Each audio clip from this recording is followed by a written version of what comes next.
you have no idea who supports you. You also have no idea who hates you. Doesn't matter. The people that hate you, especially when it comes to making content, welcome it. It helps so much. If you could just dream the ideal marketing agency that you run, like what would that look like? I want to be able to help everybody. I want to help the library, and I want to help the librarian. I want to work with public, and I want to work with private. I want to work with big, and I want to work with what some people consider small. Charge what it would cost for this to go as good as possible. Have that as your aim, the best case scenario, and charge for that best case scenario.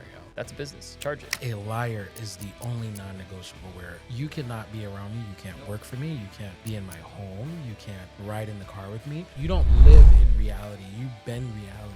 I think there's a lot of pride and ego that keep people in a spot way longer than they should. Absolutely. You have the weight of the world on your shoulders and you shrug. After a while, you're used to the weight. As you go, you get so used to that weight that you can shrug a little bit. And that's beautiful. So you own a marketing agency. Yeah. Yeah. Yeah. So for those that don't know, this is Ethan Lloyd. You own a killer marketing agency in Detroit. Yes. And we can keep talking the pricing game, but I want people to know at least who you are. Yeah. And you do a lot of work. The way we met was you needed a voiceover for a commercial you're building. Yes. And one of the commercials is out. Yep. I don't know, maybe we'll play it on the podcast or whatever. Cool. Maybe by the time this comes out, my one will be out. Ooh, now that'll be sweet. And we That'll can be play sweet. that right here. Anyway, we're back. Wasn't it awesome? Yeah, it was great. And that's Ethan Lloyd's work, everybody. Give him a round of applause. I love that. No, we do have like 15 podcasts already recorded that we're scheduling out. Oh, yeah. No, So yours we will have be some out time. by then. Yeah. Yeah. But anyway, so that's Ethan Lloyd's work. He's incredible. Thank you. You know, and we met just because of Robert Courtney, and Robert Courtney texted me. He's like, hey, I need your voice. Yeah. And at first I thought it was like a big compliment. Like, oh, yeah, he wants my voice. And then I realized you just picked a bunch of random Michiganders that were like, just come do this. And it wasn't special at all. No, But I for didn't, that day, I didn't want it to be special. And that was, I those felt would be good until I got there and I realized, oh, it has nothing to do with my voice. I thought it was like, you know, I'm like, someone loves my voice. But that wasn't it. No. That wasn't it at all. No, literally my objective for that shoot was I want regular sounding people. Yeah, And I told him thank that. you. I was like, yo, bring people who sound real. Like they sound like somebody I would just, talk to. Robert told me that you were looking for an overweight white male. He said that? Yeah. You No, know, he didn't say that is not too far off from how descriptive marketers get. It's true. Yeah, because you can, when somebody's overweight, they sound overweight. Yeah. Like whatever somebody is, they sound Yeah, like you it. can sound skinny. You can sound skinny. Like You if you're like a can. tinny, like thin voice, but if you're like overweight, kind of you breathe a little heavier. You can sound white, you can sound black. Like all of these things matter, even just down to the detail of a voiceover. And so thank you for helping me You're with welcome. that video and being You're a part welcome. of it, right? I think that was like, that was a campaign that was going on with like 15 other campaigns. And it came out really, really beautiful. The thing that I really like is to pull in people where I can. And like, if there's an opportunity for me to not just be by myself in a studio creating by myself, Yeah. I want to include people because essentially that was for a program to get people to move to Michigan. Yeah. It was a And cool so- program. Yeah, it's amazing. And I could have just set up a tripod at the beach, and went to all the tourist attraction spots and then just put cool music over it. But I'm like, no, I want to hear somebody. I want to be able to see people. I want to, I just wanted to add more elements to it. And so, Yeah, it was thank it you. was really fun. Cool experience. I can now say that I've done voiceover work in my resume. So I don't know, maybe I'll do some like You should. Disney might be calling me next, do some video voiceover. I feel like I could do like really good animation. So Absolutely. I'm professional You now. have a really good voice for like an adult cartoon. I think you would be great at. Oh yeah. I think so. I think That'd be fun. you should reach out to Netflix. You have a or- nice little sultry voice too. I try. Yeah. Well, my biggest thing is I have such a passion for writing, speaking, and reading that it's like it was such a big part of my childhood. And then I discovered like, yo, your voice is like truly powerful. You can use it. And so that's kind of where I am. I've done a little bit of like news kind of stuff, but if I had it my way, I'd be like on broadcast radio just reading from a book all day. Ooh, with like classical music in the background or whatever. Yeah. I think I just put people to sleep on the road though, but Yeah, that you know, it'd be beautiful to listen to. yeah, no, I appreciate that. And like, I'm just trying to think of like, you have an NPR voice. NPR. That is such a compliment. I appreciate that. And I just think that God has given us so many like different talents. Like, who says that you can't do voiceovers while you're doing the podcast, while you're doing your media company, while you're, doing all these great things. And then the podcast training, like that is huge. Like we can wear so many different hats and be creative in everything and be successful at it, right? We don't just have to, it doesn't have to be a passion project. Not always. Yeah. So my buddy, Mike Grewley, always says about like everyone has a special gifting, a special set. He calls it unique ability is what he says. Everyone has a unique ability. And if you can find your unique ability, then that unique ability can set you up in so many different ways. So he's like when he tells me all the time, he's like, dude, your unique ability is hosting people on your podcast. You found it. Like you're really good at it. You make people feel comfortable. You break down walls really fast, blah, blah, blah, blah. Whatever. That's not what I'm saying about myself. That's what he says about me. Sure. Yeah. And so when I was flying out to one of my sponsors and I was like, hey, man, I made it Dallas, whatever. He's like, dude, you're in your unique ability. And when you realize your unique ability is whatever it is. So if mine is breaking down walls fast and making people feel comfortable quickly around me, that unique ability can transcend multiple different businesses, multiple different skill sets, multiple different things. And so like with consulting, if my unique ability is making people feel comfortable, that's perfect for consulting. It's also perfect for sales. It's also perfect for, and so great for sales. Everyone, if you can find that thing that is natural to you, and if you can build a business around that, you have a way higher chance being successful versus forcing some sort of business or idea that you aren't really naturally gifted in. Exactly, because you know what the differentiating factor is that everything is play at that point. It's all fun, like, and that's the biggest thing that I love about what I do is because I go around creating content for, education institutions, government agencies, businesses, tech companies, all these different great things, financial institutions. It doesn't matter. We do it for a lot of different people. The greatest thing is that I'm having it's all play because this is what I do. This is what connecting people, getting them on camera, trying to get people to have fun, getting people out of their shell when people have that stage fright moment, giving them just an ounce of encouragement, that they can take and run with. That is so fun for me. Like I have fun doing it. So we can put those hours in and look back and be like, oh, did I even work this week? What even happened? Yeah. Was I even working for the past 5 hours, Yeah. And I really love that. Unique ability. That's a new word for me. Yeah, unique ability, or charge people what you would do for free. Like if you would just do this for free because it's fun, that's a business. Charge it. That's where I'm at right now. Yeah. So where did this start for you? This marketing company, where did this thing start for you? It started at Wayne State University in the city. I was a finance major. I worked at a wealth management firm and Lincoln Financial Advisors. I was a social media intern. I like squeezed in there. I was struggling so much to get an internship. And so the way that I went about it was I approached a financial advisor and I was like, yo, I will run your social media. So I won't just be an intern like organizing the file cabinets. Like I'll do something for you. Like I'll make some content. I didn't do anything other than my own personal social media at that point, but I felt like I could do it, right? And I just felt like, let me add some kind of value. Did that. I think I was like 17, 18, something like that. I did that for a little bit, and I got to a point where COVID hit, and I was like, okay, everybody needs this right now.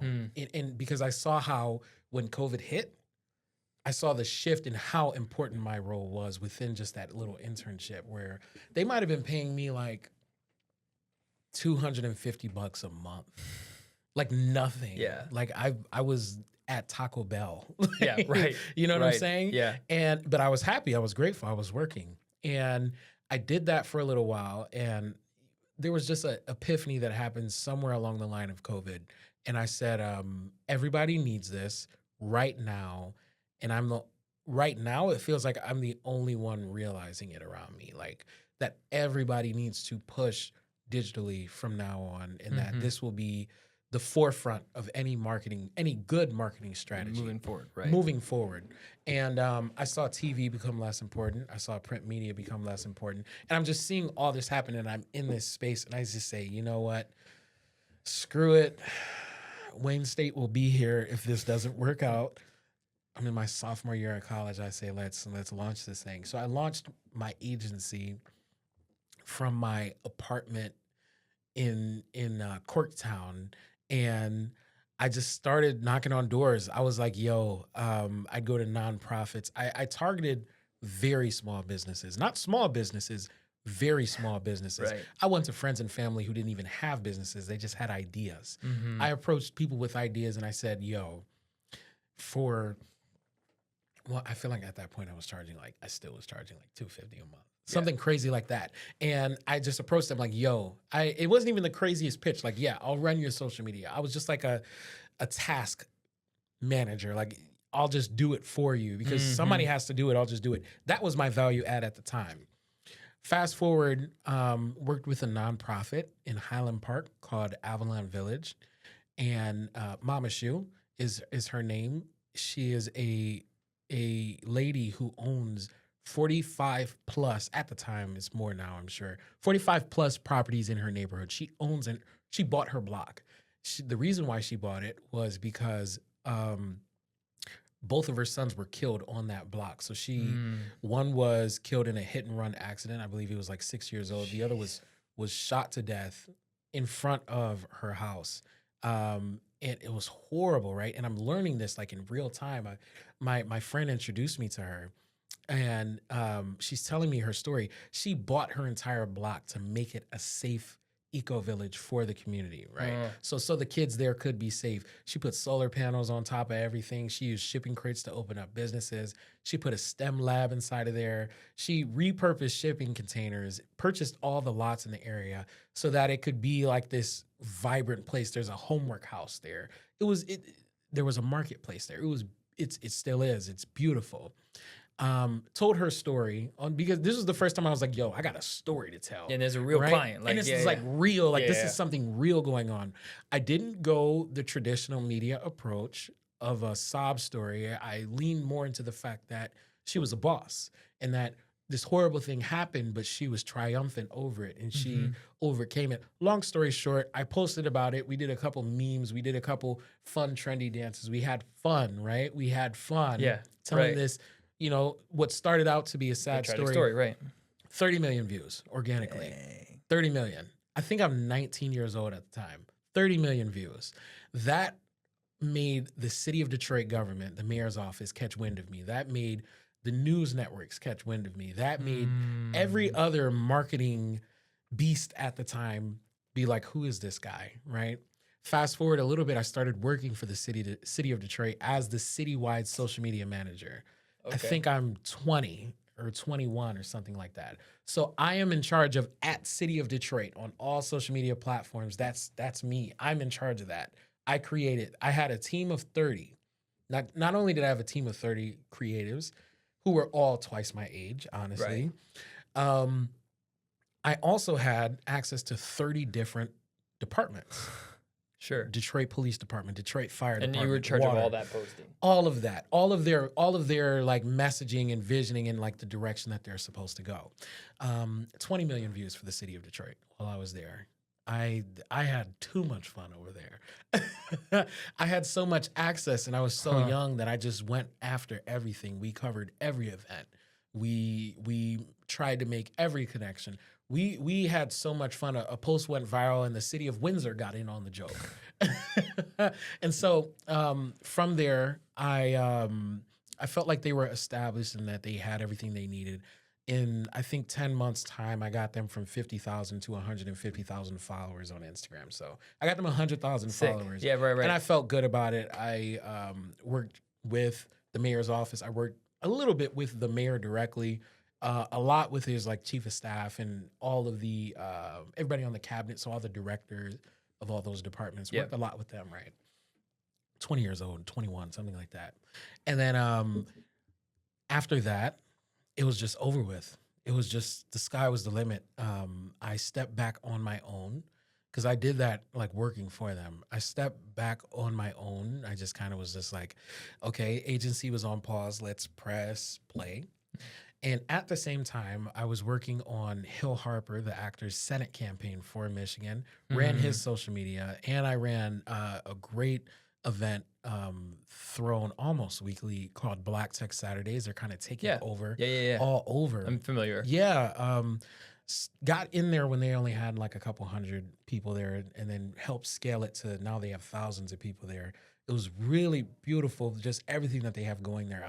I just fell in love immediately. But I did both of those at the same time. Okay, I was the gotcha. social media director of both at the same time. I got both of them $5 million apiece. Sick. And after that, I mean, and you know, I just ever since that, I've been working with what feels like everybody, or trying to, you know. And so we do political work, we do creative work. I work with other creative agencies. I partner with marketing agencies all the time.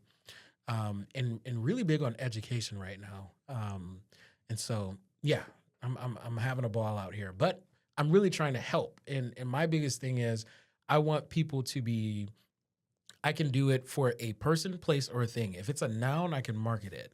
And my biggest thing is I want to make this more relatable and more reachable. And I want people to be more visible. And so that's kind of like what I think God put me here to help with, is to help people be seen, even if they feel like that's scary. Yeah. You know? So yeah, that's me. Yeah, that's great. So do you feel like you have, like, where are you going from here? Are you trying to build like a 50 employee marketing company? Do you kind of enjoy being, you know, Ethan Lloyd and then contract as you need it? Like, what's like the hopes and dreams? If you could just dream the ideal marketing agency that you run, like, what would that look like? If we're dreaming a bit. Yeah, let's dream a little bit. Dream a bit. Yeah, we got some coffee. Good. You know, we're feeling good. We got some time. Let's dream a little. Yeah, I think that what I want is I want to be able to help everybody. I want to be able to help that CEO with that, you know, Fortune 500 company. And I want to be able to help the florist in Highland Park who's just trying to sell flowers to her community. I want to help the library and I want to help the librarian, right? Yeah. So I still want to work. I want to work with public and I want to work with private. I want to work with big and I want to work with what some people consider small, but I just think is not tapped into yet potential. I want to have a service for everybody and everything. That's my goal. I want to be able to help people on a smaller level with like classes and stuff like that to help them with their stage fright. I've been really into like different approaches to marketing. I really want to do like a improv class kind of vibe where just people just come out on like a Friday afternoon and just that's like my hidden dream. Like I've never told anybody that. Okay. But like I really want to do it like because I see like improv classes and I'm like, yo, this is like a workshop essentially. They're having fun doing it and they're putting themselves out there. I want to do that but help people channel it through like their elevator pitch or through their sales needs or whatever their marketing needs are, but like getting comfortable with putting themselves out there. So I want to help what some would call the small guy, and I want to be able to help the entities that are available to them. As an example, the library and the librarian. You know what I'm saying? Outside of that, I don't just want to do marketing. I love film. I love art. I love cartoons. That's like something I've never done before that I want to do. I want to do more animated creative work. I really want to get into that. Like I mentioned you for adult cartoons. Yeah. Like, I'm going to be hitting you up about that. Let's go. Like I really want to make an adult cartoon, but I also want to make a kid's cartoon. Like these are the kind of things I want to do. I feel like I'm in a space where I can dream. And so I try to do that, but also I don't know what's happening next week. So I'm just I really just have a left foot, right foot mindset where I literally only think about my next step. I don't have a 5-year plan or a 10-year plan. And it's just so much weight we're spread so wide and we help so many right now that if I try to think about what I have going on next month, I might crash out just because like it's that much. overwhelming. Yeah, it's extremely overwhelming. And that's the fear of like your dream of trying to help so many people. With that comes the need to have so many services, to have so many like skill sets and understanding of different industries, and like that is overwhelming. Would you say you're more of a creative brain, unlike, or more of like a analytical like engineer brain? Oh, I love that question. I think that I am, I'd hate to say both. This is what I think. I think I am naturally creative for sure, but I feel like I have tried to train myself to be analytical. Like being in finance, that helps, right? I am not naturally analytical and technical and just good with numbers and all of that. I'm actually really bad with that kind of stuff. That's why I was charging $250 a month. Me and you both, bro. Me and you, bro. Yeah, definitely don't charge that now. But I'm not that analytical. But I'm extremely, everything that I do is really based off of like feelings, because I feel like we're creating, right?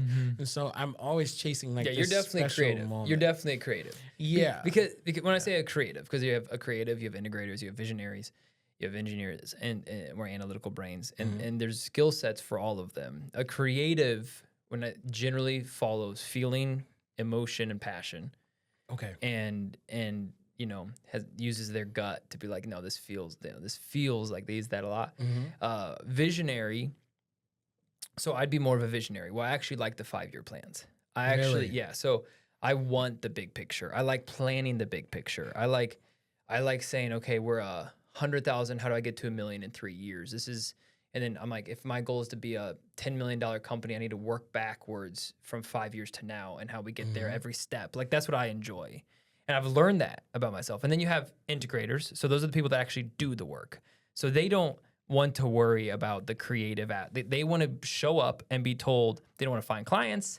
They're good at what they do and they just want to do it. Right. And so that's your integrator. And then you have your more analytical. They love the numbers. They love crunching, all that kind of stuff. And so I've learned that I've been living in an integrator role when it comes to insurance. Like I have to do the sales. Yeah. I have to be on the ground. I have to do the enrollment, but I'm actually a visionary, naturally gifting. So if I actually have the ability to paint the picture and think through trainings and think through consulting and then like grow and then put people in place to do that, that's actually where I'd be better off. But the past 8 years of my life, I've been in the wrong seat. Yeah. And I'm learning that. And then for you as a creative, you're definitely much more like, I want to help everyone. I want to do it. And that is a creative, like, utopian mindset in some capacity. Very utopian. I love that word. But it's a good goal. But you still need to, for sure, you probably have niches. Because right now it's government agencies, right now it's schools. Like you do have your niches, but you do want to help like tons of people. Way more, you know, and because there's more than just government agencies and schools, right?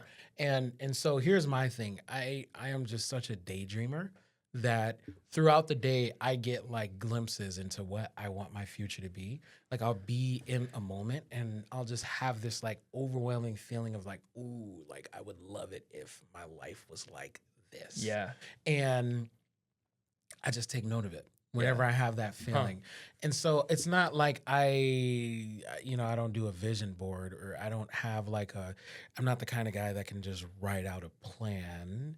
I can write out a feeling that I want, and I can list a bunch of steps that I think can get me there, and I just cross them off as I try them, and then I keep going. And I will say that has kept me extremely grounded in a very difficult to navigate world. I worked in the House of Representatives for Michigan, and so I'm on the House floor. I'm with people who are dictating our daily lives. They are literally making laws in front of me. And in that moment, I just wanted to, I don't know, like I was scared. I was very, very scared in that moment. But there were moments where I just had glimpses of ways that I could help in my capacity, because I'm just a cameraman off in the corner, right? They're literally looking past me. But you're still thinking past that, though. I'm thinking past that, because if I'm stuck in that moment, if I'm more on the analytical side, I might be thinking of just the task at hand, making sure my ISO is good, my aperture, exactly, right? I wasn't really thinking about that in that moment. I'm like, okay, this is the Speaker of the House. Okay, this is the majority floor leader.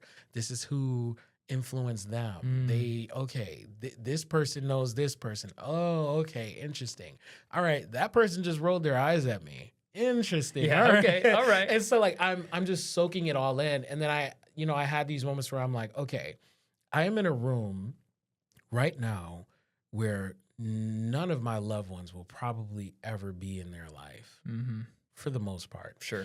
And there has to be a way that I can influence and help in this room because they are making decisions that influence my loved ones. And so I just had that glimpse moment for like, it was there for like 5 seconds and then it went away and then I was back to work. And I was like, okay, let me write that feeling down. And so ever since then, I've been helping the Michigan House, right? In specific capacities with specific legislators. But like that I get those moments, right? And I just make sure that I try to write it down and I try to hold it, right? I don't have the coordinates to get to the star I'm trying to get to, but I just know which star I'm trying to get to, basically, right? And I don't know how to build that rocket. I don't know what to do when we're up there. Yeah. I just know this is the star I'm trying to get. And we're going to figure it out. And we're going to figure it out. Do you have something that you've learned? How many years have you had the agency at this point? We're probably at like 6 or 7 years. It's been a while. Do you have a lesson you've learned over 6 or 7 years that if you would have known this when you started, you would be so much farther ahead? Yeah, I have a lot of things. The first thing is charge more. Like just charge more. Just if you charge what it would cost for this to go as good as possible, like aim, like have that as your aim, the best case scenario, and charge for that best case scenario because you will have the resources to deliver it. Right? You'll have the ability, even if you don't know how to do something, I bet you'll be able to hire somebody that can. Correct. Right? And so that's the immediate thing that I think people are scared of because they think, I shouldn't charge based off of potential, but what is an NBA draft? It's charging based on potential, right? Yeah. So that's the immediate thing. Don't charge based off, what you have and what you can offer, but the potential of what that could be, right? In the best case scenario. First thing. The second thing is, as much as I said, helping everybody, and I want to be this, Yeah, we were dreaming. We were dreaming. We get permission. Right. Yeah. I'm dreaming. Now that we're awake, help yourself. Don't do that. Literally, help yourself. Try to don't hurt yourself. Like don't cut off your right arm to help your left arm. Correct. Like don't do that. Like that's something I did very, very early on where I was helping people who didn't want to be helped, right? I was trying to squeeze my service in there. I don't go into a puzzle piece unless I fit there. And so there will be people along your journey who want your services, but they're not a good fit. And so that doesn't mean that they always won't be, but right now it doesn't make sense. And then just be honest. The other thing is have the difficult conversation right then and there. Yeah. If something awkward happens, address it immediately. Because all it does is it accrues and it builds up and it goes from being a termite to being this big monster colony, right? Yeah, right. Like a whole colony that'll knock your house down. Like just the tiny problems, any misunderstandings within your team. If a client disrespects you, if it doesn't matter what it is. If you feel disrespected or if you feel like there's some misalignment or you said something but what do you mean by that? Like that's stuck with me. What did you mean? Like address things immediately or the problem will accrue and it'll turn into a monster and that may cripple you. And I've seen that happen to me several times. Yeah. Like an issue that I saw and I was just like, let's just see what happens. Let's see how it plays out. It plays out with you being walloped. It does not play for very good. Yeah, you will lose in those situations. Right. And so that's the biggest thing. Just get those are good. Address the uncomfort immediately. Like just get in there, get it over with, and just get out. One thing I'll add to that, even deeper, is set expectations at the very beginning that's how you act. Yes. So like for consulting, it's, hey, are you okay with me being open and honest with you? It might be painful. If you already have a podcast and you want me to give my thoughts on it, are you ready for me to pick this thing apart? Yeah. Like, we need to set the expectation. So for my team, right, when I hired an employee, we just hired an employee on Monday for the podcast management team. So he's out of Dallas. He's an integrator. So he's the one that's like doing, like Very he's going to like, and he came from a different podcast management company, right? So he's going to be eventually COO. Like he wants to be the COO. He wants to be chief of operations. I'm not an operations guy. Like I'm not a process guy. Like I said, I'll think of it. This is where we want to go. Yeah. All right, let's get the actual, like you need to hire the VAs. You need to do this. Whatever. So I just said, hey man, this is how I work. I've learned this over 8 years, and the same lesson you did. I'd have clients that would bother me, or they would, and I would just be like, "Oh, it's okay." Like, and I would just like eat at me, right? And I said, "Hey, I'm going to be very honest with you. I'm going to be very loving, but I'm going to be very honest. You will always know what I think. Yeah, you're not going to have to wonder, is Dillon mad at me, or did I drop the ball? Like, if I think you dropped the ball, I'm going to let you know you dropped the ball. If you didn't, if you're doing well, I'm going to let you know you're doing well. You never have to wonder." That I'm going to give you a backhanded compliment, or I'm going to be passive aggressive, or I'm going to lead in a way that like makes you wonder if you're doing a good job. Like if I say you're doing a good job, I mean you're doing a really good job. Yes. If I say that you dropped the ball, you dropped the ball. And I'm not going to lie, because there are leaders that will lead in this passive aggressive, like it's the worst. And their employees never know if they're satisfying their work. You know what I mean? And so it's very ugly. It is. And it's not fair to them. It's not fair. But sometimes I think the reason why leaders do that is it's more comfortable than having that hard conversation. It is, but what that leader should know is that once a relationship is offset like that, you can never get that balance back again, right? Yeah. It's like it's really tough. It's very tough. It's actually impossible. Once you allow somebody or allow something to poke you so many times, the only thing that'll happen is in the future is that they poke harder. Yeah. And when you finally address the issue, this isn't just for work. This is relationship advice for any person, place, or thing you're interacting with. That the standard that you set is what is expected on the next interaction. So what I have found is it is almost impossible to backtrack and try to backdate your respect that you've been deserving, deserving for super long. If I finally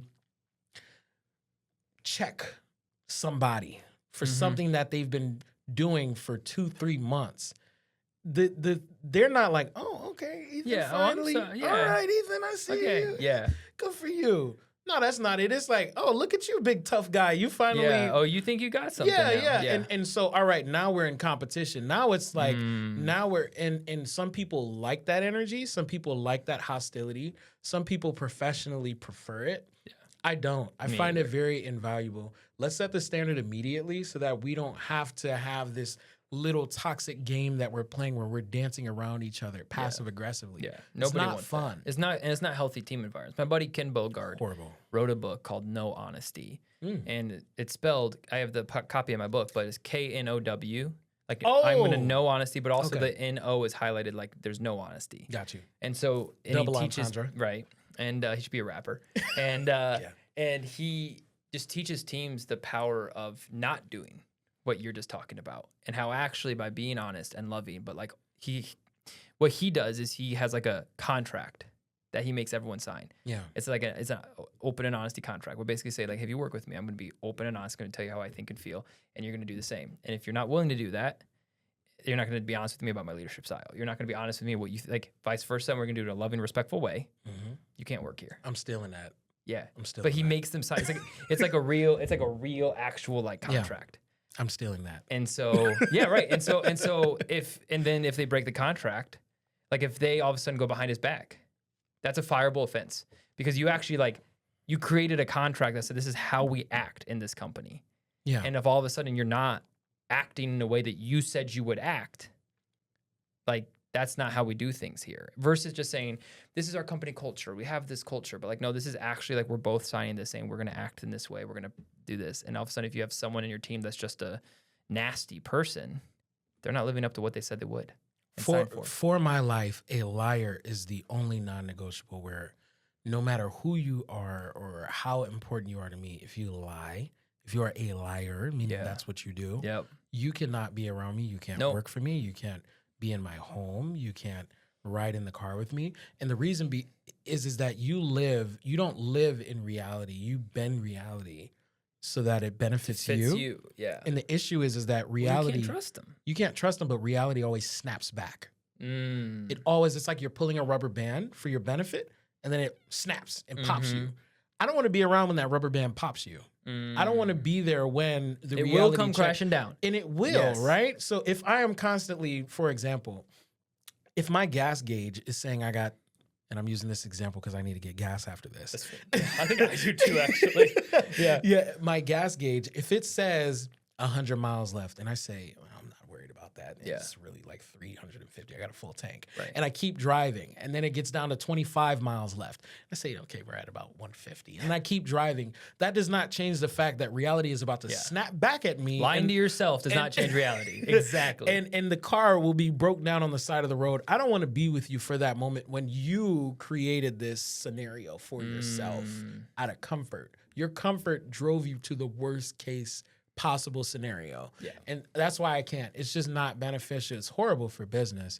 And I mean, I know people who lie to their clients. It's like, how do you sustain that? Yeah, how do you think this is going to end well? Yeah, like liars. And then the other thing that I really struggle with are the people that are always negative. Like there's always something wrong. I've dealt with them on my team where it's always someone else's fault. Like they're like, why aren't you successful? Oh, it's because you aren't giving me leads, or you're not doing that, or this person and no responsibility for their actions. Like it's just the victim mentality. It's a scary mindset. Drives me up a wall. Like that is, I think that's the most, like, I would almost rather deal with a liar than someone that's going to just come in with my team and just be this dark cloud of energy that when they walk in the room, they're blaming everybody. They're saying, oh, my dog died and this happened and my life sucks and nobody likes me. And like those type of people, just the energy vampires, those are rough too. Your experience in insurance probably amplified that because you're starting every day fresh. After you sign somebody up for a policy, that is it. We got to, all right, now it's a new day. I got to get somebody else. Now we got to do it else. Yeah. Right? We got to do it again. And so I can create a million excuses for why I didn't sign anybody or close any deals or whatever. There are a million reasons why. Yeah. But that's entrepreneurship though. And that's the thing. Like you have to find clients. You do. If you don't, as a market, like Ethan, without clients, Ethan doesn't get paid. No, I don't. So like, that's when we hire salespeople, because we hire a lot of people from a W-2 mindset where they're used to chilling in the break room for 45 minutes every hour and getting paid their salary regardless of how they work. And then they come here and they're like, wait, why didn't I get paid? It's like, well, you didn't sell. It's 100% commission. You didn't sell anything. And it's like, you're an entrepreneur. Like you're a small business owner. You own a small insurance. Like that's how, like, if I'm a media company, if I'm not consulting, I don't make money. Right. And it is a shock for people. And then there's two types. They either like lean into it and love it. And they love the like, oh, wait a second. Like I can make as much as I want. I can help as many people as I want to help. Like I'm going to be at networking events. I'm going to meet as many people. Yeah. And they thrive on it. And then you have the people that just don't have that personality. Like they're not built to be an entrepreneur. They are built. Which is fine. To have, and that's fine. It's more than fine. Yeah. Go. But get in the right lane. But understand. Yeah. But don't stay here. You don't. Yeah. Don't. And that's probably the biggest lesson I've learned is I would try to, because I love people. And I feel deeply. And I'm like, no, you can make it work. We can make it work. We can make it work. And I'd just hold them, right? Yeah. And and it's just putting a round peg in a square hole. It just wasn't ever meant to be. And I should have fired them in 2 days for their benefit. Yeah. And said, hey, like, I asked you to do these things and you didn't do them because you said they were hard and it's only going to get harder. But I'd keep them around for 90 days just to see if they can make it through. And it would just, then I'd be discouraged and sad. I wasted all this time and they left me. And that's not good for any party involved. No. I'm going to use, Dillon, I'm going to use a lot of like car references. Okay. Are you a car guy? No. No, that's what makes it the best. Okay. I'm following. That's great. You know the Lodge, right? It's like the most popular freeway out, right? If you are not prepared to drive 85 and up in that leftmost lane, you are in the wrong lane. And somebody might hit you on your bumper. Somebody will flicker their lights at you. People may honk at you. Or shoot you. The Lodge, I feel like gets someone shot every like 2 months. Oh, people get shot in the Lodge. All the time. All the time. And Southfield Freeway. Yeah. Southfield's another one. Anyway, go ahead. which is insane. Like It's 55. Side note, I'm sorry. Southfield Freeway. Can we just talk about that for a second? Yeah. If I'm going 75 in a 55, you should not be tailing me. Yeah. But They are. if you're not going like 97 miles an hour, you will die on Southfield Freeway. Yeah. I actually don't know what the play is on Southfield, because then occasionally there's cops, and it's like, what do the cops be like on Southfield Freeway? Because no one goes 55. No. Like this, it's 55. Everyone goes 70 minimum. And that's like middle lane. So if I'm going 15 over and I'm still kind of slow, what's the police threshold to like pull me over on Southfield Freeway or the Lodge? Like, I don't even know what. I have no idea. Because it's actually unsafe to go the speed limit.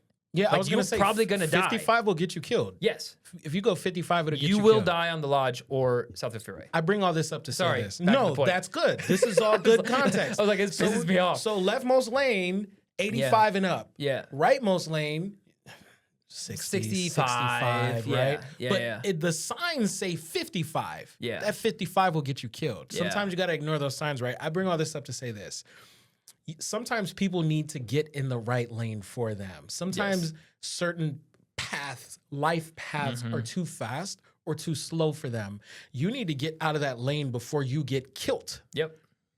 Period. People get shot on the Lodge. Yeah. You need to get in your correct lane or you may get hurt. And that's like the best message.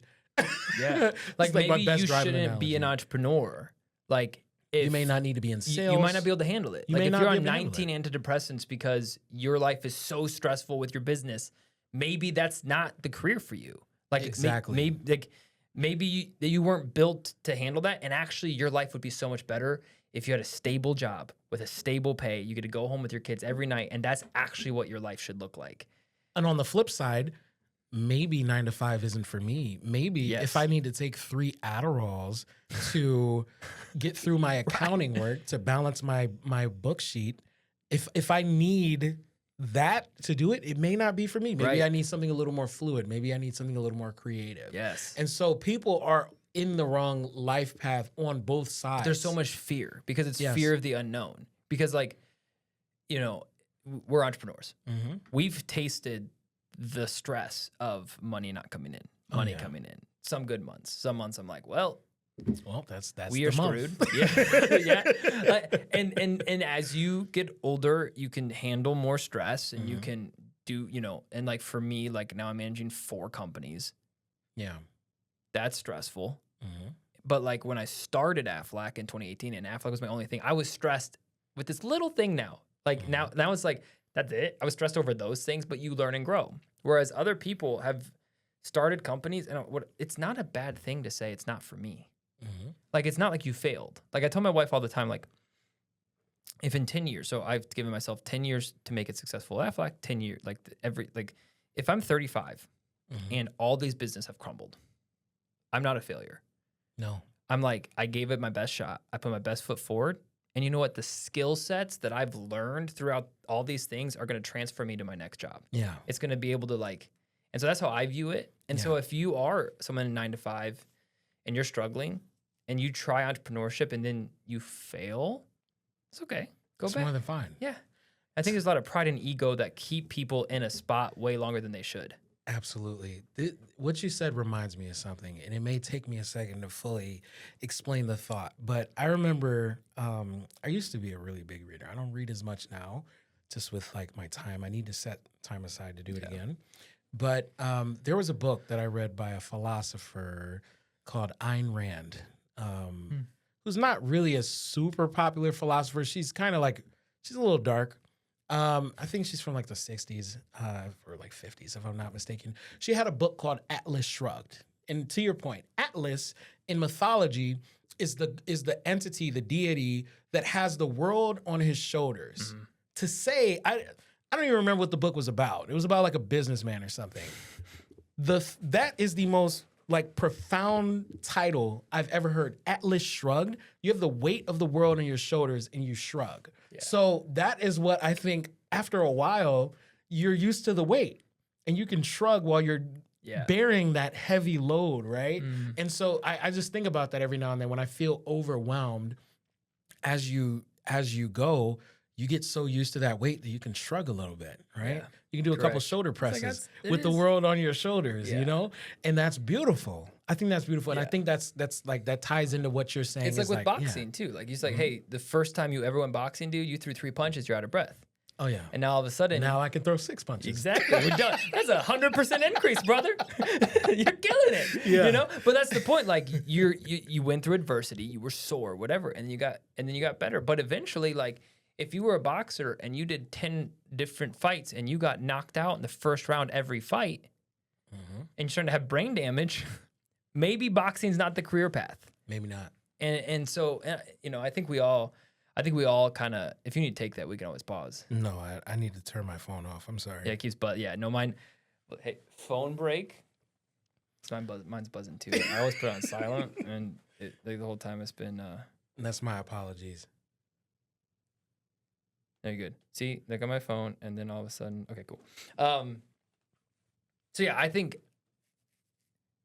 I don't know what I'm saying. I just think it's good. I think it's good advice for people that are either really struggling. And one thing I'll say, entrepreneurship is a struggle. Mm-hmm. So just because you are struggling doesn't mean you should just jump ship.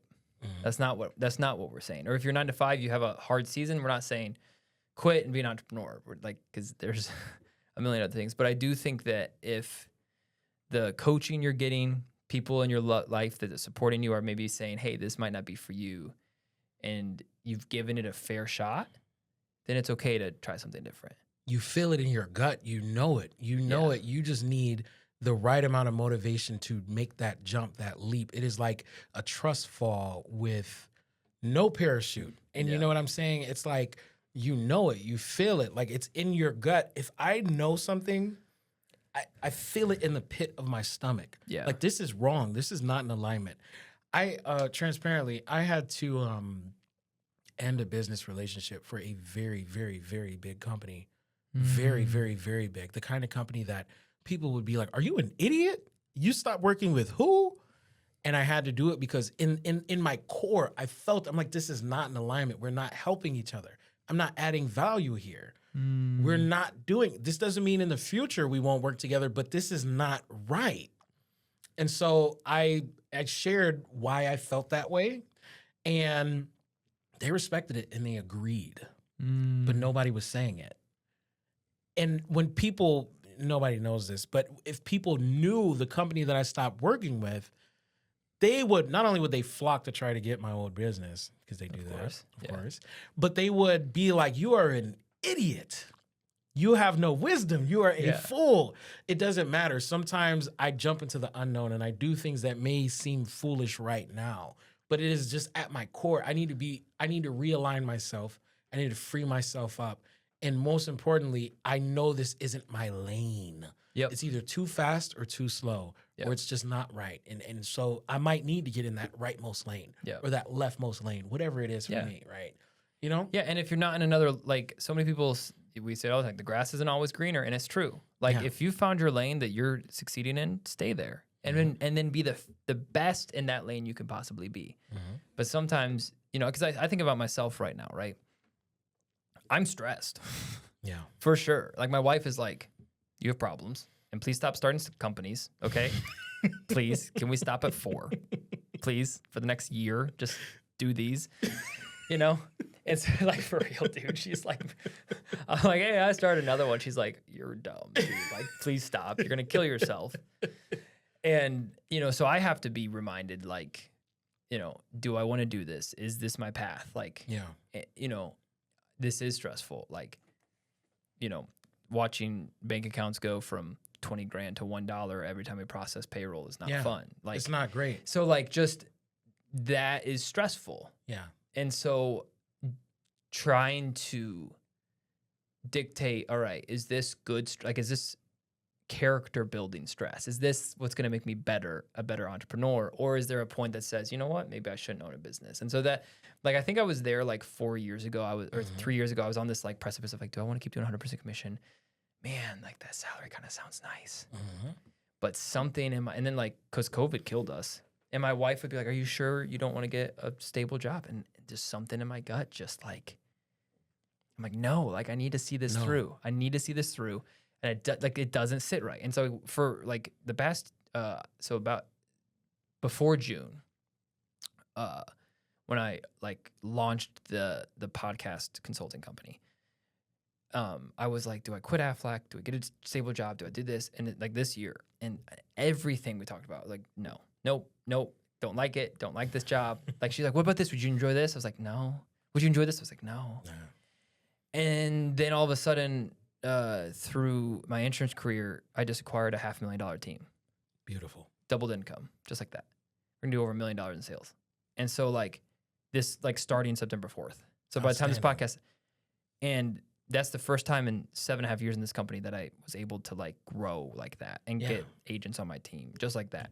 And if I would have quit in June, and I told my wife, I'm like, I'm telling you, there's something around the corner. I'm telling you, there's something right around there. the corner. You can feel it. I'm like, you felt it. And I've done it too long to quit. Like, I'm like, I've done this for 7 years. Like, I know I can make this work. I know it can give us the cash flow we need for me to pursue the other businesses. And then like yesterday, this is how crazy this is. Last 2 weeks ago, I get a call. Mm-hmm. All right.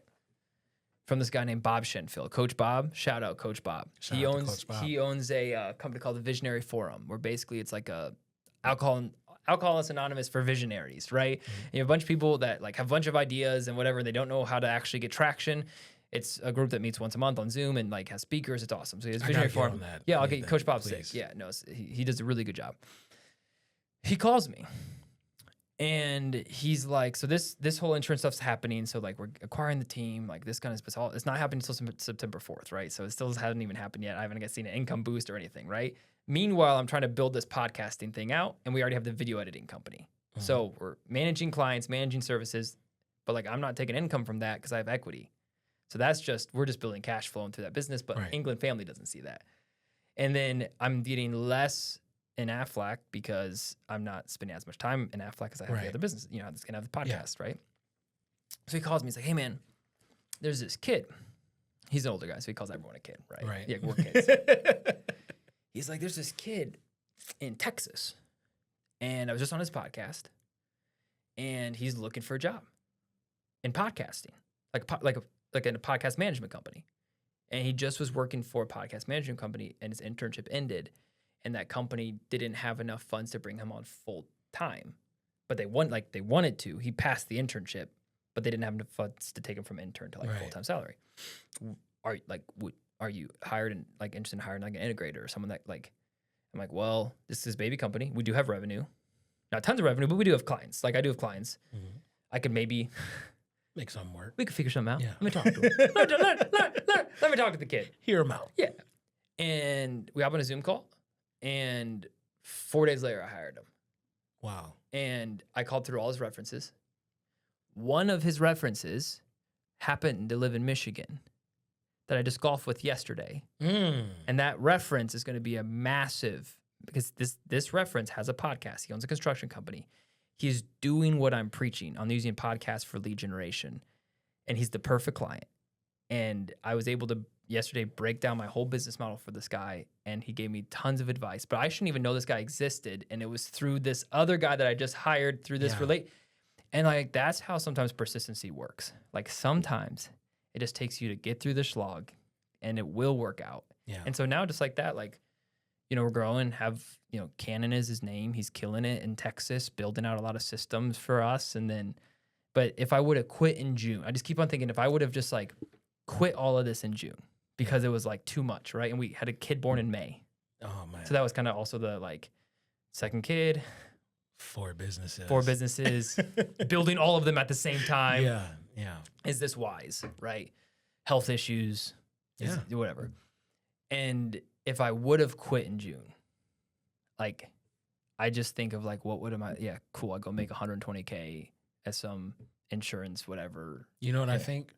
I think you would have did that shit for like 2 weeks tops, and then you would have got all your businesses back. Because think about it like this, and this is what I think about it, because I have moments where I want to quit too, and I think if I take this away, how would I feel? Yeah, like just think about that, like just like, you know, like I would like close my eyes and just picture, because I'm a daydreamer, I would picture my life without this goal, this mission, this impossible task that just this driving keeps force. me up at night and makes it hard to sleep, right? This impossible desire to help everyone. Let's say I remove that and I just get a job as a marketing director for like whoever, some corp company, whatever, right? Right. Some corporate, whatever. How would I feel? I would feel so naked. I would feel so not unaccomplished, but I would feel like I'm not doing what I was put here to do. And I'll feel like, man, but I almost had it. Like we were like right there. I got so close. And I always feel like I'm really close to that moment. And then there are just signs, right? There are signs. You see it, right? And it's just like a pot of coffee that's just brewing and brewing. You see it getting ready and you're like, you know? Yeah. And so that's where I'm at. I think that's the entrepreneur. That's not everyone has that, I don't think. Because I think other people have other things that will fulfill. Like there are people, and there's nothing wrong with this. And I think it's like I envy them. I wish my brain was wired this way, that I could go to work, do my job, and come home, and they just get to spend time with their kids with no stress, and that like they just want a job to pay bills and enjoy their life. That's all they want. Yeah. And I'm like, my brain isn't wired that way. Like I'd go crazy if I didn't have a challenge I was trying to like push through.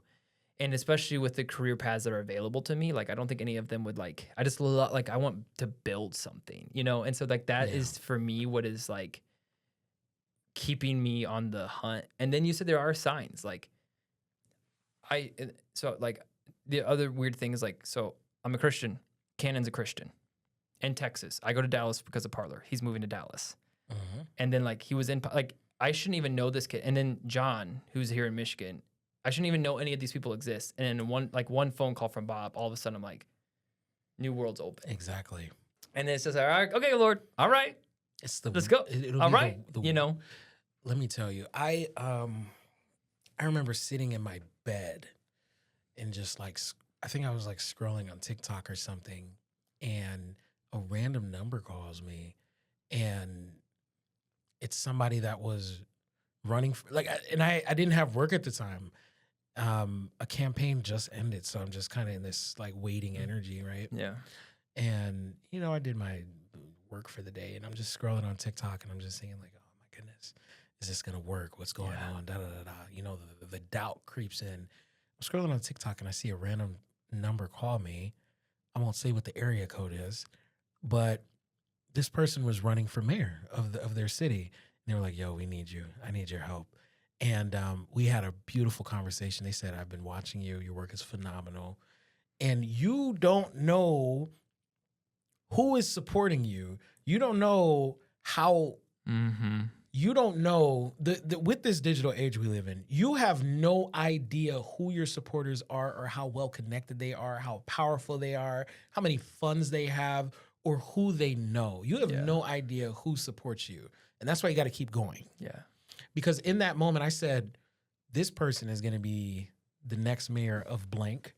And I had no idea that they've been watching me, right? Yeah, because they weren't liking your content. They weren't commenting on your stuff. No. Like, a lot of the people that are actually supporting you aren't even the one, like, you have no clue. You have no clue. There's no indicators that they are.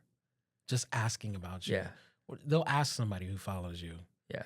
Or somebody that follows you will go back and report it to them. Yeah. You know, I think that this is my thought process. I think that we need to take the model of television and apply it to social media. So I think that your story, those are your daily viewers. That's your daily program viewers. And then the content that you know, your reels or your long format, your podcast, that is a movie. Where people go out of their way and make it special to come out and see it, and it's a moment in society and within the community. They just saw this thing that happened, right? But your story, I pay more attention to my story than I do my reels, and this is coming from hundreds of millions of views in real content. The story matters more because I can see who my daily viewers are. You will see the same names, the same faces, and they won't necessarily be in your likes. They won't necessarily be in your bookmarks. They won't necessarily be in your comment section, but they're in your story and they're watching you. That doesn't mean that they don't support you. Just because somebody doesn't press like doesn't mean that they don't like you. Yeah. People see so much. We consume so much that sometimes I might be like, oh, here's Dillon. Oh, I love that guy. Swipe. Yeah. But that dude's a stud. So handsome. Yeah. Next. Yeah. And that doesn't, so like, it's not always negative. Sometimes people are watching you and they're supporting you and they do nothing about it until 2 years later or whatever. Yeah. And so everything is connected. You have no idea for anybody, you have no idea who supports you. You also have no idea who hates you. Doesn't matter. Yep. The inverse is true. Yep. So focus on what you ought to focus on, which is the fact that whoever's out there, they may support you. You don't know who they are. Your next opportunity might be a phone call away. You never know. Yeah, man, what a good way to start wrapping this up. And you're right, man. And what I will say, the people that hate you, especially when it comes to making content, welcome it. Oh, welcome it. It helps so much. It helps the algorithm. It helps everything. And especially when it comes to content, your people are out there. Mm-hmm. Keep posting until your people find you, because they will.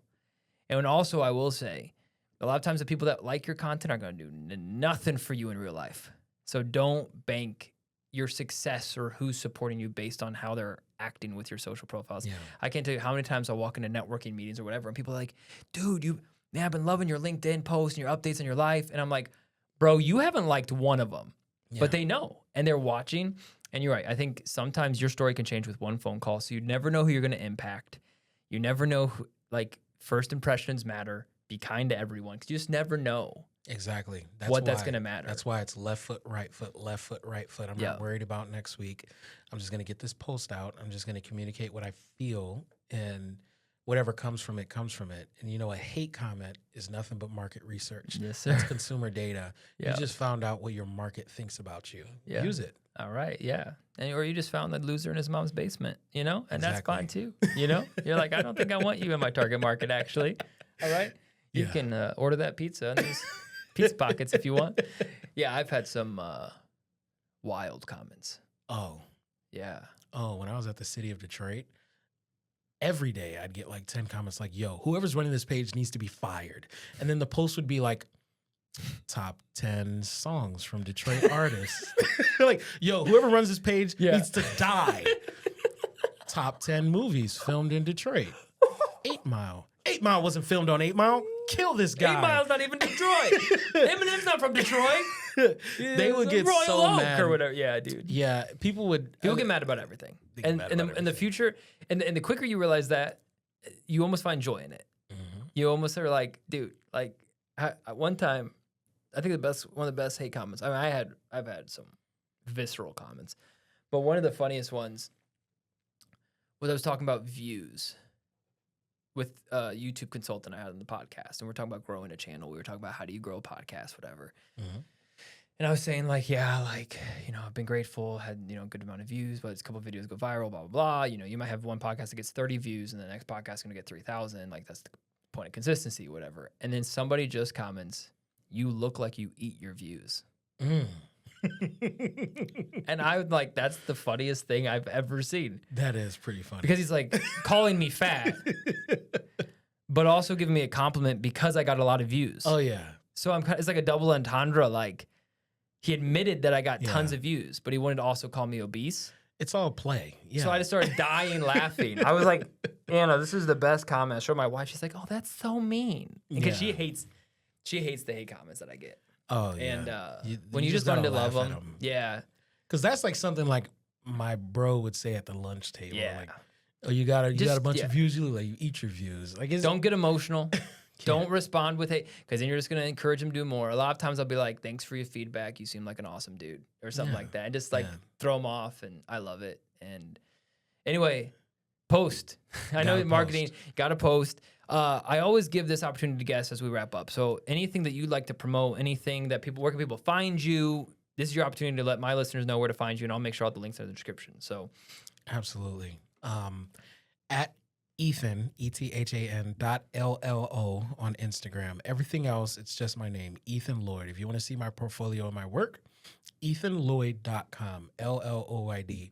My company name is Lloyd. It's my last name, so you know it's very important and special to me. I want to close out with something because you mentioned something that it just connects to something that happened to me. I remember I was on Telegraph, which is one of the most busy, most dangerous roads in Michigan. There are moments where it crosses and it's nasty, dude. It's a nasty, nasty road.